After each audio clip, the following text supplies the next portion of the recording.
Welcome to Ajay online classes.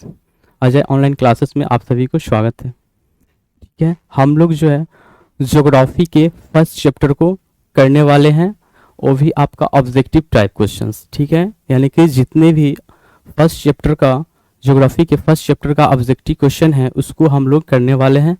तो आइए देखते हैं फर्स्ट चैप्टर का फर्स्ट क्वेश्चन, यानी कि क्वेश्चन है सौर ऊर्जा निम्नलिखित में कौन सा है। सौर ऊर्जा निम्नलिखित में कौन सा संसाधन है। ठीक है, संसाधन चैप्टर का है ये। तो यहाँ पे हम लोग देखते हैं ऑप्शन में दिया गया है मानवकृत, पुनः प्रतियोग्य, अजैव और अचक्रीय। ठीक है, तो इसमें से देखना है ऑप्शन कौन सा सही है। ठीक है, तो देखेंगे ऑप्शन नंबर बी आपका सही आंसर है। ठीक है, ऑप्शन नंबर बी आपका सही आंसर। अगर हम लोग देखते हैं यहाँ पे पुनः प्रतियोग संसाधन की बात करें तो संसाधन को उनके आधारों पे अलग अलग वर्गीकृत किया गया है। अगर हम लोग देखते हैं ऑप्शन नंबर बी में जो दिया गया है पुनः प्रतियोग संसाधन, इसको जो है पुनः प्राप्ति के आधार पर इस संसाधन को हम लोग दो भागों में विभाजित करते हैं।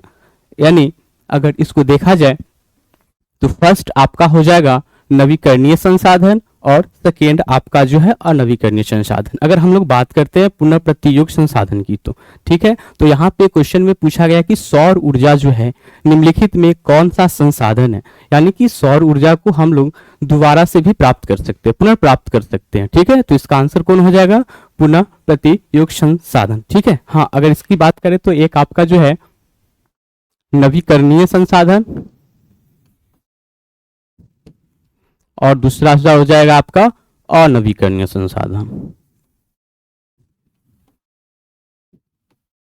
अनवीकरणीय संसाधन। ठीक है, चलिए तो अगला क्वेश्चन हम लोग देखते हैं। नेक्स्ट क्वेश्चन आइए, नेक्स्ट क्वेश्चन है आपका सुंदरवन है। ठीक है, क्वेश्चन सेकेंड आपका है सुंदरवन है कर्नाटक में, पश्चिम बंगाल में, केरल में और महाराष्ट्र में।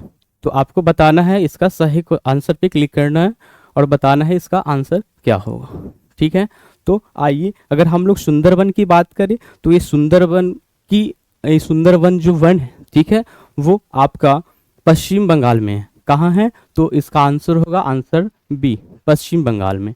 ठीक है, अगर सुंदरवन की बात करें तो आप लोग को पता है कि सुंदरवन की डेल्टा आप लोगों ने पढ़ा है, आगे बताया भी गया था कि सुंदरवन की डेल्टा जो है ये पश्चिम बंगाल में है। ठीक है, ये कहाँ है, पश्चिम बंगाल। ये भारत और बांग्लादेश में फैला हुआ एक क्या है, द्वीप है। ठीक है, द्वीप का कह सकते हो कि द्वीप है और उस पे ये क्या है, वन फैला हुआ। ठीक है, तो सुंदरवन कहाँ पे है, तो पश्चिम बंगाल में। ठीक है, दुनिया का सबसे बड़ा डेल्टा हम लोगों ने पढ़ते हैं और जानते भी हैं, ये जो कि सुंदरवन में है। इसकी बात करें तो सुंदरवन की डेल्टा का जो है 40,000 वर्ग किलोमीटर में ये आपका मतलब लगभग 40,000 वर्ग किलोमीटर क्षेत्रफल में ये फैला हुआ है। ठीक है, तो आगे हम लोग बढ़ते हैं। क्वेश्चन नंबर थर्ड है ना, निम्न में कौन सी मिट्टी सर्वाधिक उपजाऊ है। ठीक है, क्वेश्चन नंबर थर्ड है, निम्न में से कौन सी मिट्टी सर्वाधिक उपजाऊ है। ऑप्शन आपका दिया गया है पर्वतीय, दूसरा है मरुस्थलीय, तीसरा है यानी कि आपका ऑप्शन नंबर सी है जलोढ़ और ऑप्शन नंबर डी है पीली मिट्टी। तो बताना है कि इसका आंसर क्या होगा। ठीक है, तो अगर हम लोग देखें इसमें मिट्टी सर्वाधिक उपजाऊ कौन है, तो यहाँ पे आपका आंसर होने वाला है ऑप्शन नंबर सी, यानी कि जलोढ़ मिट्टी। ठीक है, अगर जलोढ़ मिट्टी की बात करें तो ये जलोढ़ मिट्टी जो है नदियों के द्वारा बहाकर लाई गई मिट्टी को हम लोग जलोढ़ मिट्टी कहते हैं। ठीक है, अगर जलोढ़ मिट्टी की बात करें तो भारत में जलोढ़ मिट्टी की अगर हम लोग भारत में अगर देखा जाए तो टोटल जो मिट्टी की जो क्षेत्रफल जितना जो मिट्टी है उसमें आपका 44 प्लस है ना, कह सकते हो आप लोग 44 प्लस यानी कि 44% जो है जलोढ़ मिट्टी पाई जाती है। जलोढ़ मिट्टी जो है इसको अगर हम लोग देखेंगे तो जलोढ़ मिट्टी को दो भागों में बांटकर देख सकते हैं। एक आपका जो है पुरानी जलोढ़ और दूसरा आपका जो है नई जलोढ़, या फिर इसको आप कह सकते हो खादर और बांगर, ठीक है। खादर कहे तो नया मिट्टी और बांगर कहे तो आपका पुरानी मिट्टी, ठीक है।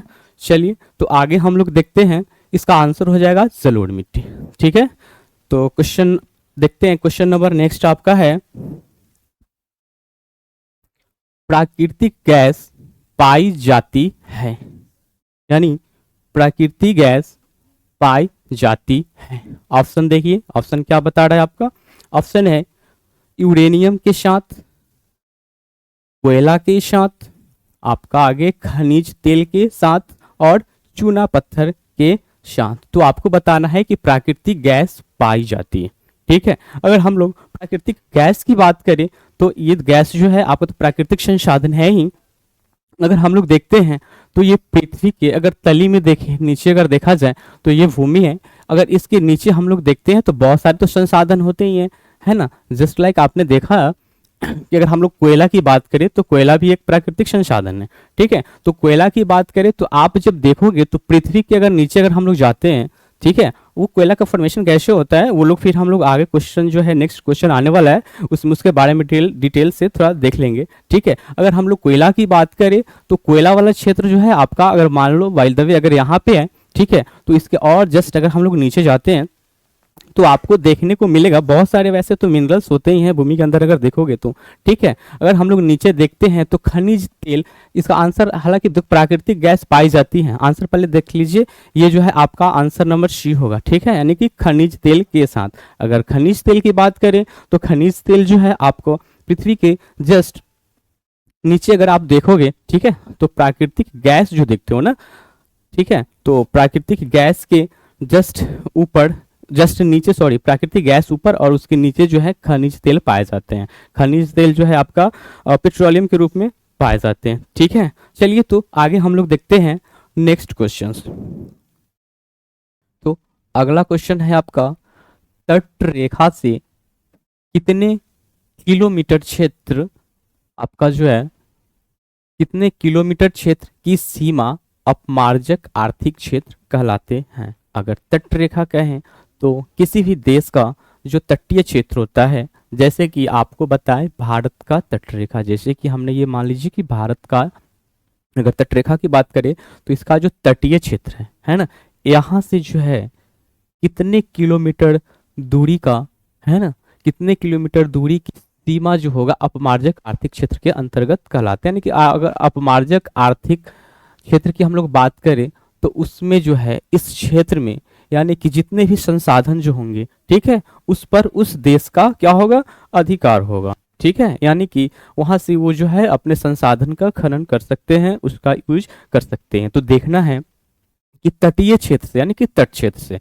तो देखा जाए तो तट क्षेत्र से आपका जो है 200 किलोमीटर का जो क्षेत्र होगा उस देश का आर्थिक अपमार्जक, आपका अपमार्जक आर्थिक क्षेत्र कहलाते हैं, ठीक है। यानी कि यहाँ के जो भी संसाधन होगा इसका यूज वो देश करेंगे, ठीक है। अगर कहीं पे आपको ये देखने को मिलेगा कि जैसे कि दो देशों के बीच की अगर तटीय सीमा की बात करें, जस्ट अगर देखा जाए, आप इस अगर भारत के जस्ट नीचे देखते हो तो आपका श्रीलंका दिखाई देता है, ठीक है। तो श्रीलंका है, तो अगर श्रीलंका और भारत के बीच की अगर हम लोग डिस्टेंस की बात करें तो यहाँ पे आपने पढ़ा कि 200 किलोमीटर, चलो ऑप्शन लगाते हैं, इसका आंसर जो है 200 किलोमीटर हो जाएगा, ठीक है। तो अगर श्रीलंका और भारत के अगर बीच की डिस्टेंस की अगर हम लोग बात करते हैं, ठीक है, तो यहाँ तो 200 किलोमीटर से कम ही हो जाएगा, है ना। तो फिर अब यहाँ इसका इस क्षेत्र और इस क्षेत्र में किसका मतलब कि ये होने वाला है आर्थिक क्षेत्र, ठीक है। तो यहाँ पे फिर जो है ये दोनों देशों का बीच का जो खुद का जो डिसीजन होगा, ये दोनों आपस में खुद से इसको क्या करेंगे, इस दूरी को निर्धारित करेंगे, ठीक है। तो इसका आंसर होगा 200 किलोमीटर, ठीक है। तो चलिए आगे बढ़ते हैं हम लोग नेक्स्ट क्वेश्चन की तरफ, ठीक है। तो क्वेश्चन नंबर नेक्स्ट आपका है 6, जिसमें क्वेश्चन दिया हुआ है सबसे घटिया कोयला है, सबसे घटिया कोयला है। ऑप्शन दे रहा है आपका एंथ्रासाइट, बिटुमिनस, लिग्नाइट और पीट, ठीक है। तो आपको बताना है कि इसका आंसर क्या होगा, ठीक है। तो हम लोग देखते हैं अगर कोयले की बात करें, ठीक है, तो कोयला जो है अगर हम लोग एंथ्रासाइट में देखते हैं तो आपको देखने को मिलेगी कार्बन की मात्रा, ठीक है, यानी कि 80%, 80% प्लस अगर कार्बन की मात्रा जिस कोयला में पाया जाता है उसे हम लोग एंथ्रासाइट कहते हैं, ठीक है।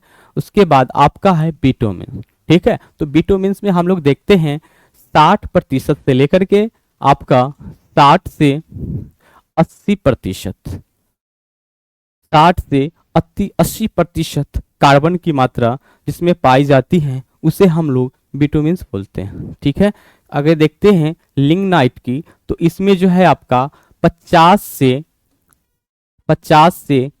60% आपको कार्बन की मात्रा देखने को मिलेगा। ठीक है, अगर पीट की हम लोग देखते हैं तो आपको इसमें जो है 50 से कम, ठीक है, यानी कि सबसे कम कह सकते हो आप, सबसे कम मात्रा जो है इसमें पाया जाता है किसका, तो आपका कार्बन का। ठीक है, तो अब आपको बताना है कि सबसे घटिया कोयला कौन है। तो देखिए आपको जिसमें कार्बन की मात्रा सबसे कम होगा, ठीक है, तो उसको आप कह सकते हो। तो यहाँ पे देखना है आपका जो है क्वेश्चन नंबर, सॉरी,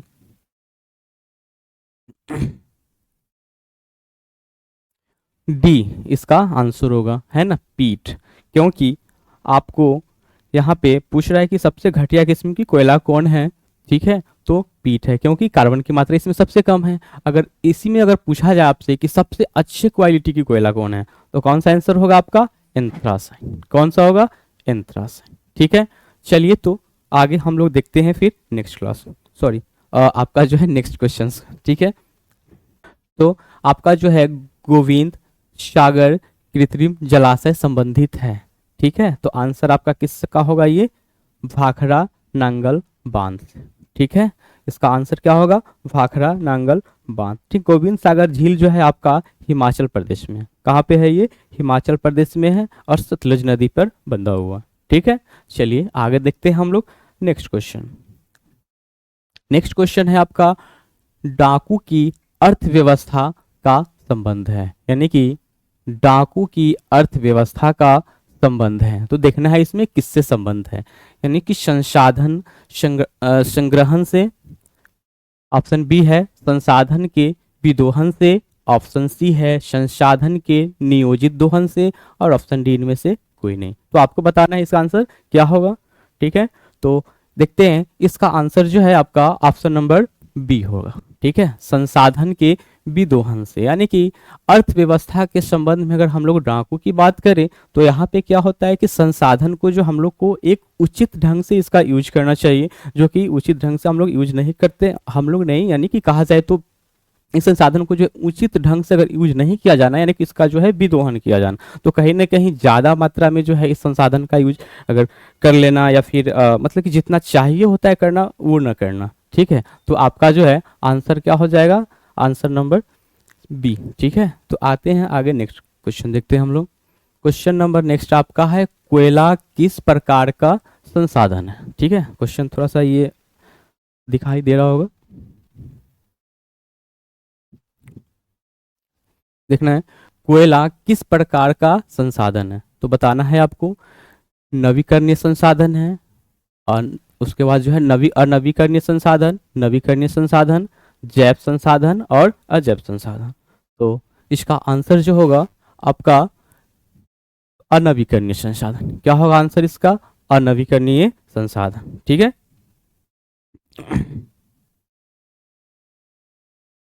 और नवीकरणीय संसाधन, क्योंकि कोयला जो है, अगर हम लोग कोयला की बात करें तो कोयला जो है अगर एक बार अगर बनता है, ठीक है, तो क्या उसको हम लोग जो है फिर से दोबारा से बना सकते हैं, क्या नहीं बना सकते, क्योंकि ये प्राकृतिक संसाधन है। ठीक है, और प्राकृतिक संसाधन को बनने में कई लाख करोड़ वर्ष लग जाते हैं। ठीक है, और अगर हम लोग बात करें कोयला की, तो कोयला जो है नवीकरणीय संसाधन है। ठीक है, क्योंकि इसको जो है हम लोग नया से पुनः से फिर से नहीं बना सकते हैं, क्योंकि ये संसाधन बनने में बहुत सारे टाइम लगते हैं, बहुत समय लगते हैं। ठीक है, तो चलिए आगे हम लोग देखते हैं नेक्स्ट क्वेश्चन। क्वेश्चन नंबर 10 आपका है समुद्री क्षेत्र में राजनीतिक सीमा, यानी समुद्री क्षेत्र में राजनीतिक सीमा के कितने किलोमीटर क्षेत्र तक संपदा निहित है।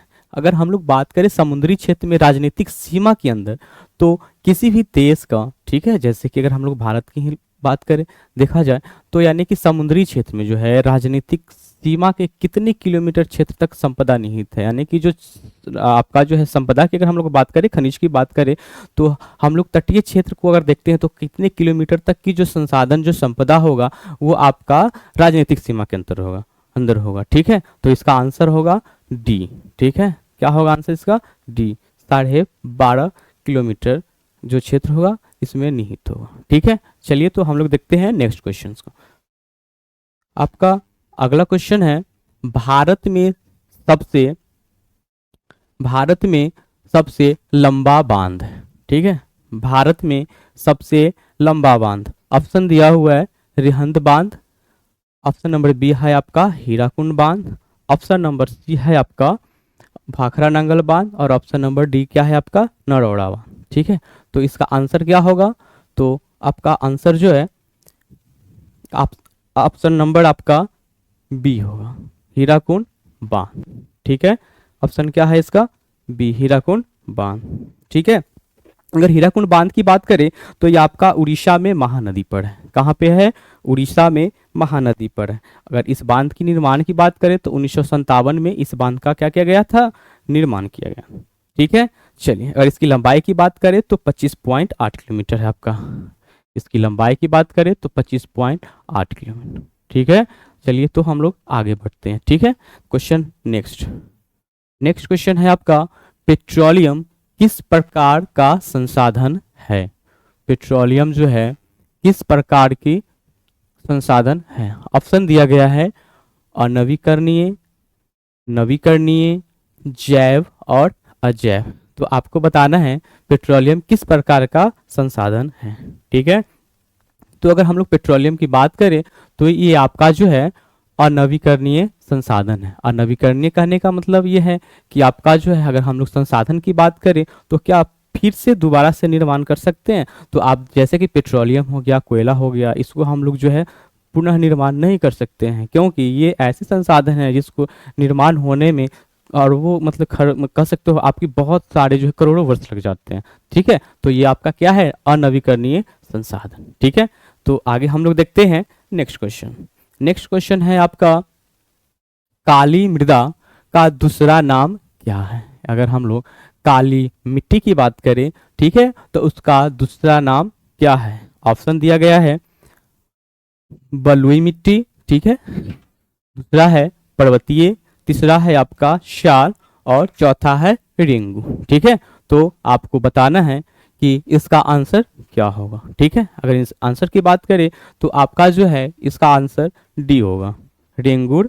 ठीक है, अगर काली मृदा की बात करें तो इसका जो है निर्माण जो है कैसे होता है? तो काली मृदा का निर्माण जो है आपका ज्वालामुखी को विस्फोट से होते हैं। ठीक है, यानी कि उससे जो ज्वालामुखी के विस्फोट से जो है नीचे से जो लावा निकलता है, ठीक है, वो लावा ठंडा होने के बाद चट्टान का रूप लेता है। ठीक है, और वो चट्टान का जो है विस्तार से जो है आपका काली मिट्टी का निर्माण होता है। अगर काली मिट्टी की अगर हम लोग बात करें, इसमें इसका जो है मुख्य रूप से अगर देखा जाए, ठीक है, जो इसमें कौन सा फसल जो है फसल के लिए उपयुक्त मानी जाएगी? ठीक है, तो काली मिट्टी में आपका गन्ना, ठीक है, और कपास का खेती बढ़िया से होता है। ठीक है, चलिए तो आगे हम लोग देखते हैं नेक्स्ट क्वेश्चन को।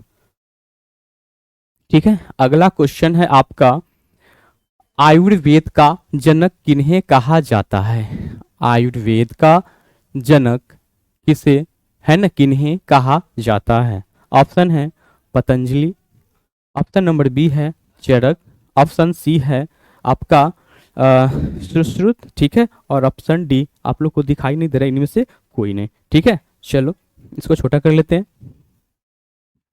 ठीक है, देखिए तो अब बताना है इसका आंसर क्या होगा। ठीक है, अगर आयुर्वेद की जनक किन्हें कहा जाता है, अगर इनकी बात करें तो अकॉर्डिंग टू ऑप्शन के हिसाब से जो है आपका इसका आंसर क्या होगा? चरक। ठीक है, इसका आंसर क्या होगा? तो इसका आंसर है आपका बी, क्या है? चरक। ठीक है, तो आयुर्वेद के जनक किन्हें कहा जाता है? तो चरक को कहा जाता है। ठीक है, अगर हम लोग देखते हैं अथर्व आपका जो है चरक तो है ही, एक और दूसरा को हम लोग देखते हैं तो धन्वंतरी को भी जो है आयुर्वेद का जनक कहा गया था। ठीक है, चलिए तो आगे देखते हैं हम लोग नेक्स्ट क्वेश्चन। ठीक है, नेक्स्ट क्वेश्चन है आपका, सोपानी कृषि किस राज्य में प्रचलित है? क्वेश्चन है आपका, सोपानी कृषि किस राज्य में, एक मिनट, क्वेश्चन थोड़ा सा छोटा कर लेते हैं, शायद फुल पूरे स्क्रीन पे आप लोगों को नहीं दिखाई दे रहा होगा।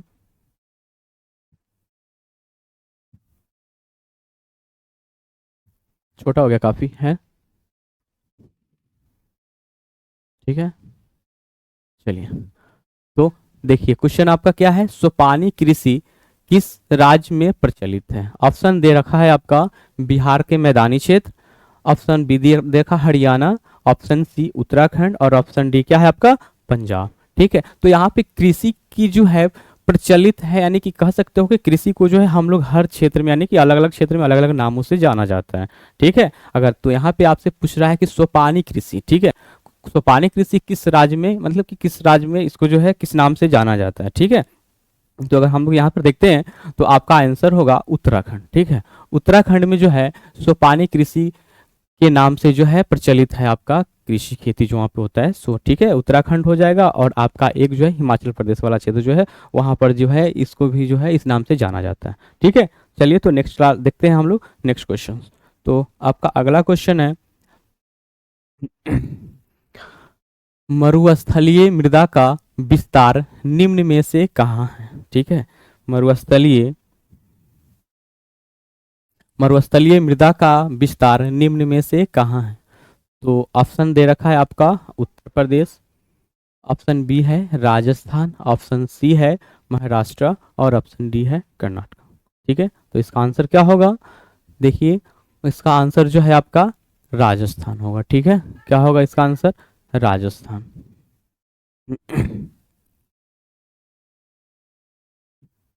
इसका आंसर है आपका राजस्थान। यहाँ पे मरुस्थलीय मृदा की विस्तार की बात किया जा रहा है। ठीक है, चलिए तो अगला क्वेश्चन हम लोग देखते हैं। नेक्स्ट क्वेश्चन है आपका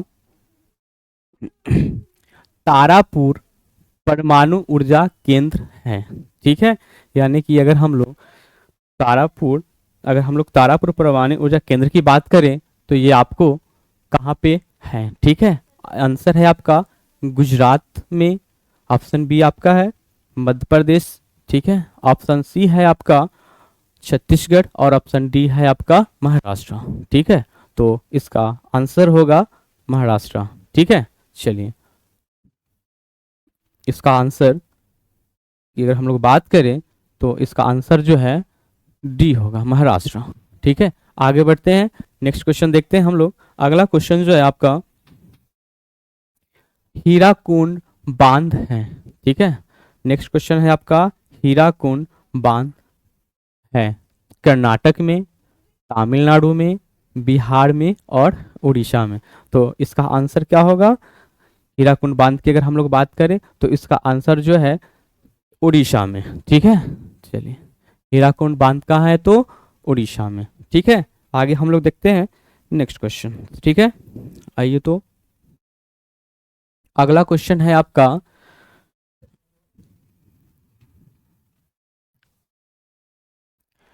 निम्नलिखित में निम्नलिखित खनिजों में कोडरमा किससे संबंधित है? ठीक है, यानी कि निम्नलिखित खनिजों में कोडरमा किससे संबंधित है? कहने का मतलब ये है कि आपका जो कोडरमा जो जगह जो देख रहे हो आप ना, ये किससे संबंधित है? यानी कि कोडरमा में जो है अभ्रक होता है वहाँ पे पाया जाता है, या बक्साइट पाया जाता है, लौह है या फिर तांबा है, तो आपको बताना है। ठीक है, अगर हम लोग कोडरमा की बात करें तो कोडरमा जो है आपका झारखंड में है जगह। ठीक है, तो वहां पर आपको अभ्रक ज्यादा देखने को मिलेगा। ठीक है, तो यहाँ पे अगर देखा जाए ऑप्शन से तो आपका ऑप्शन नंबर बी आंसर सही होगा। क्या होगा? अभ्रक जो है कहाँ पाए जाते हैं? कोडरमा में। ठीक है, कोडरमा आपका झारखंड में। ठीक है, तो चलिए आगे हम लोग देखते हैं नेक्स्ट क्वेश्चन को। ठीक है, तो अगला क्वेश्चन है आपका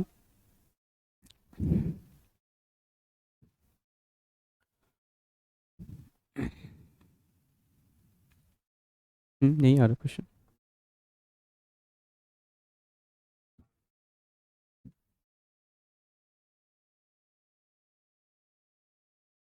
अच्छा। हम्म, चलिए कितना हो चुका है? 19 तक है ना। तो अगला क्वेश्चन है आपका, देखते हैं इसमें क्या है। प्राणियों के शरीर में कितना प्रतिशत जल की मात्रा निहित है? ठीक है, तो बताना है आपको इसका आंसर क्या होगा।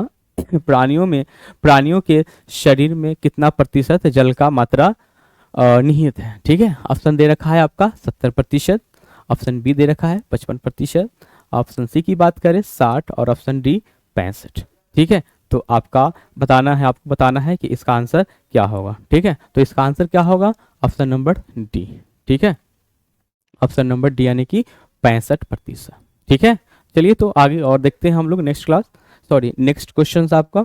ठीक है, तो नेक्स्ट क्वेश्चन जो है आपका 21 है ना। इसमें जो है क्वेश्चन आपका बता दे रखा है, कौन सी मिट्टी कपास की खेती के लिए सर्वोत्तम मानी जाती है। कौन सी मिट्टी कपास की खेती के लिए। ठीक है, यानी कि अगर हम लोग यहाँ पे देखते हैं तो कपास की खेती के लिए कौन सी मिट्टी जो है उपयुक्त है या फिर सर्वोत्तम मानी जाती है। तो ऑप्शन में है, ऑप्शन दे रखा है आपका लाल मिट्टी, जलोढ़ मिट्टी, पर्वतीय मिट्टी और काली मिट्टी। तो बताना है इसका आंसर क्या होगा। ठीक है, तो अगर इसका आंसर की बात करें हम लोग तो यहाँ पे जो है इसका आंसर आपका होगा काली मिट्टी। ठीक है, यानी कि आपको कपास की खेती के लिए ये जो है काली मिट्टी जो है किसके लिए है उपयुक्त है, तो आपका कपास। ठीक है, और एक बताना है एक और फसल है, ठीक है, जिसको हम लोग देखते हैं तो कपास और आपका गन्ना। ठीक है, तो गन्ना जो है, गन्ना के लिए जो है काली मिट्टी बहुत ही क्या है उपयुक्त है। ठीक है, चलो, और काली मिट्टी का फॉर्मेशन जो है आपको पता है, इससे पहले भी आपने देखा है, उसमें बताया गया था कि आपका जो है ज्वालामुखी विस्फोट के बाद उसकी मैग्मा जो है ठंडी होने के बाद, ठीक है, वो जो है काली मिट्टी के रूप में हो जाते हैं। ठीक है, चलिए तो आगे हम लोग देखते हैं नेक्स्ट क्वेश्चन। ठीक है, अगला क्वेश्चन जो है आपका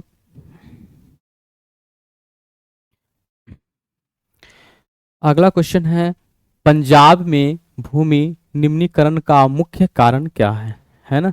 पंजाब में भूमि निम्नीकरण का मुख्य कारण क्या है। ऑप्शन है वनोन्मूलन, अति पशुचरण, अधिक सिंचाई। ठीक है, और ऑप्शन डी आपका है गहन खेती। ठीक है, फुल स्क्रीन पे नीचे दिखाई नहीं दे रहा है क्या, तो ऑप्शन सी जो है आपका, ऑप्शन डी में क्या दे रखा है, गहन खेती। ठीक है, तो बताना है इसका आंसर क्या होगा। ठीक है, तो इसका आंसर जो है आपका ऑप्शन नंबर सी सही होगा। ठीक है, इसका आंसर जो है ऑप्शन नंबर सी है, यानी कि अधिक सिंचाई। ठीक है, चलो तो आगे हम लोग देखते हैं अगला क्वेश्चन को। फिर आपका नेक्स्ट क्वेश्चन जो है, नेक्स्ट क्वेश्चन है, भारत में लगभग कितने करोड़ हेक्टेयर भूमि का संरक्षण हो चुका है। ठीक है, क्वेश्चन है भारत में लगभग कितने करोड़ हेक्टेयर भूमि का संरक्षण हो रखा है। ठीक है, तो आंसर आपको बताना है। आंसर दे रखा आपका ऑप्शन में है 15 crore hectare, 13 crore hectare, 20 crore hectare और एक है आपका 18 करोड़ हेक्टेयर। ठीक है, तो इसका आंसर क्या होगा, तो इसका आंसर आपको बताना है ऑप्शन नंबर आपका बी सही होगा। ठीक है, कितना है, 13 करोड़ हेक्टेयर। ठीक है, तो इसका आंसर क्या होगा, 13 करोड़ हेक्टेयर। ठीक है, चलिए तो नेक्स्ट देखते हैं हम लोग अगला क्वेश्चन। ठीक है, अगला क्वेश्चन आपका है, लौह अयस्क है। ठीक है, यानी कि लौह अयस्क जो है नवीकरणीय संसाधन है, अनवीकरणीय संसाधन है, जैव संसाधन है या क्या है आपका मानवकृत संसाधन है। तो आपको बताना है कि लौह अयस्क जो है कैसा संसाधन है। ठीक है, तो इसका आंसर क्या होगा बताइए आप लोग। ठीक है, अगर हम लोग लौह अयस्क की बात करें तो ये जो है आपका अनवीकरणीय संसाधन होगा। क्या होगा, अनवीकरणीय संसाधन। ठीक है, क्योंकि लौह अयस्क जो है आपका जो है इसको जो है हम नवीकरणीय नया से तो बना नहीं सकते हैं। ठीक है, और ये जो है आप निरंतर यानी कि बार बार तो नहीं बन सकता है। ठीक है ना, तो इसीलिए जो ये अनवीकरणीय संसाधन है लौह अयस्क को अगर हम लोग एक बार खत्म करते हैं, ठीक है, तो इसको फिर बनने में जो है फिर बहुत सारे समय लगने वाले होते हैं। ठीक है, तो ये कैसा संसाधन हो जाएगा आपका अनवीकरणीय संसाधन। ठीक है, चले तो आगे बढ़े हम लोग, अगला देखते हैं। फिर आपका नेक्स्ट जो है क्वेश्चन है, अगला क्वेश्चन आपका है, देश के बांधों को किसने भारत का मंदिर कहा था। ठीक है, क्वेश्चन नंबर 25 आपका क्या बोल रहा है कि देश के बांधों को किसने भारत का मंदिर कहा है। ठीक है, तो बताना है आंसर आपका। यहाँ पे जो है ऑप्शन दे रखा है आपका स्वामी विवेकानंद को, पंडित नेहरू को, महात्मा गांधी, और ऑप्शन नंबर डी है डॉक्टर राजेंद्र प्रसाद। ठीक है, तो इसका आंसर क्या होगा आपका? इसका आंसर होगा बी। ठीक है, पंडित नेहरू। ठीक है, क्या होगा इसका आंसर? पंडित नेहरू, है ना। तो चलिए, इन्होंने ही कहा था, ठीक है, कि देश भारत का मंदिर जो है इन्होंने कहा था, पंडित नेहरू ने कहा था। ठीक है, देश की बात की अगर बात करें तो आते हैं आगे देखते हैं हम लोग नेक्स्ट क्वेश्चन को। ठीक है, नेक्स्ट क्वेश्चन है आपका, कुल जल का कितना प्रतिशत भाग महासागरों में निहित है? ठीक है, अगर हम लोग टोटल जलों की बात करें, जल की बात करें, तो कितना प्रतिशत भाग जो है कहाँ पे है? महासागर में है। ठीक है, आपको पता है कि अगर टोटल अगर हम लोग जल की बात करें, ठीक है, तो अगर 100% अगर जल है, ठीक है, 100% अगर जल है, ठीक है, तो इसमें जो है अगर टोटल जल में 100% में अगर हम लोग देखते हैं तो आपको 97%, ठीक है, यानी कि 97% जल जो है कहाँ पे देखने को मिलेगा आपको? महासागर में। ठीक है, कहाँ देखने को मिलेगा? महासागर में। ठीक है, अगर हम लोग यहाँ पे ऑप्शन के देखा जाए, अकॉर्डिंग टू ऑप्शन, ऑप्शन में आपका दे रखा है 96%, 95%, आपका 96.5%, अगला ये है आपका। तो इसमें हम लोग अगर ऑप्शन पे जाएंगे तो इसका आंसर होना चाहिए सी। आंसर क्या होगा? 96.5%। ठीक है, चलिए, और बाकी जो यहाँ पे अगर हम लोग 97% की बात करें, ये आपको कहाँ मिलने वाला है? महासागरों में। ठीक है, बाकी जो आपका 3% जो जल बच गया, ठीक है, उसको हम लोग विभिन्न भागों में देखते हैं। ठीक है, जैसे कि नदी, तालाब, झरने, या फिर हम लोग जो है आप इसको जो है बर्फ के रूप में देखते हैं। ठीक है, चलिए, तो अगला क्वेश्चन देखते हैं हम लोग। नेक्स्ट क्वेश्चन जो है आपका अगला क्वेश्चन कह रहा है कि मेढक के प्रजनन को नष्ट करने वाला रसायन कौन सा है? बताइए इसका आंसर क्या होगा? मेढक के प्रजनन के नष्ट करने वाला रसायन कौन सा है? ठीक है, तो इसका आंसर होगा डी, एड्रीन। ठीक है, क्या होगा इसका आंसर? जो है ऑप्शन नंबर डी होगा। ठीक है, एड्रीन। चलिए, डी। ठीक है, चलिए आगे देखते हैं नेक्स्ट क्वेश्चन। अगला क्वेश्चन है आपका 28। ठीक है, इसमें क्या कर रहा है? बृहद क्षेत्रों में जल की उपस्थिति के कारण ही पृथ्वी को क्या कहते हैं? ठीक है, यानी कि बृहद क्षेत्र में अगर देखा जाए तो पृथ्वी बृहद क्षेत्रों में जल की उपस्थिति के कारण पृथ्वी को क्या कहते हैं? ठीक है, यानी कि पृथ्वी पे अगर देखा जाए तो क्या है? जल ही जल है। ठीक है, जल बहुत है, यानी कि आपको पता है कि अगर हम लोग बात करें, ठीक है, तो 30 आपका जो है 1/3, यानी कि ये जो है आपका क्या है? जल है। ठीक है, और 1% क्षेत्र पर अगर देखें तो क्या है? भूमि। 1% क्षेत्र नहीं, आपका जो है 1/4 जो अगर देखते हैं तो उसमें से 3 जो है आपका जल है, और 1 जो है क्या है? आपका भूमि है, स्थल है। ठीक है, और अत्यधिक जल होने के कारण पृथ्वी पे उसको हम लोग किस नाम से जानते हैं?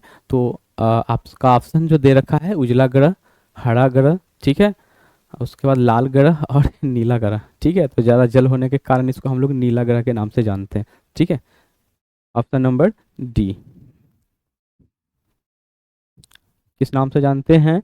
तो नीला ग्रह के नाम से। ठीक है, चलिए, नीला ग्रह। ठीक है, नेक्स्ट क्वेश्चन देखते हैं हम लोग। अगला क्वेश्चन जो है आपका क्या है?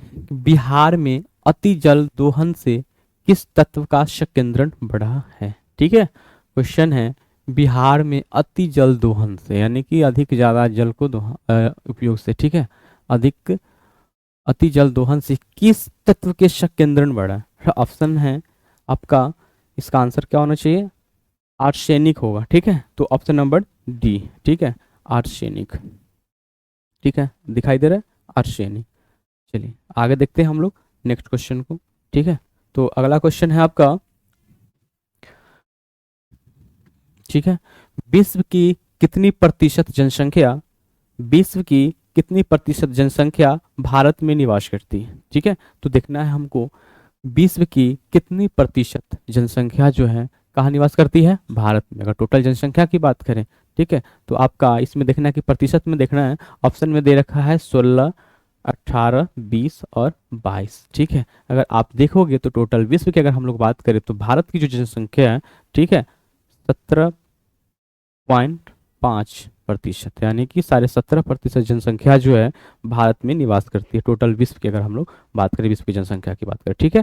तो अब हम लोग ऑप्शन में देखते हैं, ऑप्शन में क्या दे रखा है? 16%, 18%, 20% और 22%, ठीक है। तो ऑप्शन के अकॉर्डिंग इसका आंसर होना चाहिए, इसका आंसर होगा आपका 16%, ठीक है। क्या? 16%, है ना। चलिए, तो नेक्स्ट क्वेश्चन देख लेते हैं और जो है इसके आगे, ठीक है। नेक्स्ट क्वेश्चन क्या रखा है? अगला क्वेश्चन है आपका, निम्न में से कौन बिहार की प्रमुख नदी घाटी परियोजना है? ठीक है, निम्न में से कौन बिहार की प्रमुख नदी घाटी परियोजना है? बताना है इसका आंसर क्या होगा। ऑप्शन है दामोदर नदी घाटी, भाखड़ा नंगल नदी घाटी, सोन नदी घाटी और रिहंद नदी घाटी, ठीक है। तो इसका आंसर होगा सोन नदी घाटी, ठीक है। क्या होगा? सोन नदी घाटी, ठीक है। चलिए, तो आगे हम लोग देखते हैं नेक्स्ट क्वेश्चन को, ठीक है। अगला क्वेश्चन जो है आपका,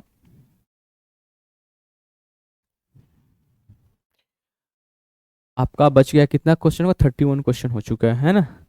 चलिए, बाकी जो क्वेश्चन बचा है उसको हम लोग आ, फिर जो है देखते हैं नेक्स्ट क्लास में, ठीक है। यानी कि 30 क्वेश्चन बाकी आपका जो है इस, अगर हम लोग संसाधन चैप्टर की अगर बात करें तो आपको देखो संसाधन जो है इसमें जो है पूरे आपका 6 भागों में बांट करके दे रखा है, ठीक है। अगर हम लोग चैप्टर फर्स्ट की बात करें तो संसाधन है उसको जो है 6 चैप्टर में बांट के रखा हुआ है, ठीक है। यानी कि जैसे कि जल संसाधन, खनिज संसाधन, आपका ऊर्जा संसाधन है, ठीक है।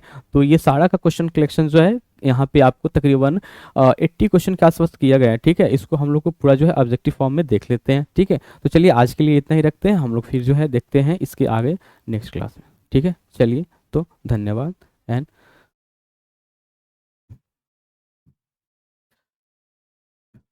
देखिए तो कितना हुआ।